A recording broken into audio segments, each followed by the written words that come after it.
হেই WhatsApp ভাই ভাবি কেমন আছেন? দিস ইজ আতিক, নাম তো শোনাই হোগা। আজকে চলে এসেছি কক্সবাজার। তো আজকের ভিডিওটা শুধুমাত্র তাদের জন্য যারা কক্সবাজার এসে খাওয়া দাওয়া নিয়ে বেশি প্যারায় থাকেন, চিন্তায় থাকেন, তাদের জন্য শুধুমাত্র আজকের ভিডিও। কক্সে আসলে আপনি বাসমতি রেস্টুরেন্টে খেতে পারেন। এখানে আমাদের দেশীয় সকল প্রকার খাবার পাওয়া যায় এবং খাবারের মান প্লাস হোটেলের পরিবেশ দুইটাই আমার কাছে অনেক ভালো লেগেছে।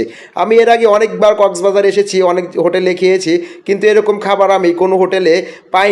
তো আমি তাই বলবো আপনাদেরকে বাসমতি রেস্টুরেন্টে খাওয়ার জন্য। এছাড়াও এই রেস্টুরেন্টের স্টাফরা অনেক অ্যাক্টিভ, তাদের খাবার পরিবেশন করার স্টাইলটা আমার কাছে অনেক ভালো লেগেছে। এই রেস্টুরেন্টে আমি অনেক খাবারই খেয়েছি, তার মধ্যে সব থেকে একটি খাবার আমার কাছে অনেক ভালো লেগেছে, যেটি হচ্ছে রূপচাঁদা মাছ। প্যাকেজ মূল্য 270 টাকা। আর এই প্যাকেজে আপনি পাচ্ছেন আনলিমিটেড ভাত, একটি রূপচাঁদা মাছ, প্লাস হচ্ছে মরিচ ভর্তা, ডাউল ভর্তা, মাছ ভর্তা, আরও কয়েকটা আইটেম আছে এর সাথে। আপনি এই প্যাকেজটি নিতে পারেন। এই প্যাকেজটি মাত্র 270 টাকা। আর এই রেস্টুরেন্টের লোকেশনটি কলাতলি থেকে যে মেন রোডটা আসছে এয়ারপোর্টের দিকে, অর্থাৎ সুগন্ধা যে বীজটি রয়েছে সেই বীজটি পার হয়ে সামনে গিয়ে ইউটার্ন নেওয়ার পরে হাতের বাম পাশে পড়বে এই রেস্টুরেন্টটি। এখানে আপনি খেতে আসতে পারেন। অনেক ভালো মানের খাবার এবং অনেক ভালো পরিবেশনা তাদের, খুবই ভালো লেগেছে আমার কাছে। আপনিও চলে আসতে পারেন লাঞ্চ অথবা ডিনার অথবা ব্রেকফাস্ট করতে আপনার ফ্যামিলি বা বন্ধু বান্ধব নিয়ে।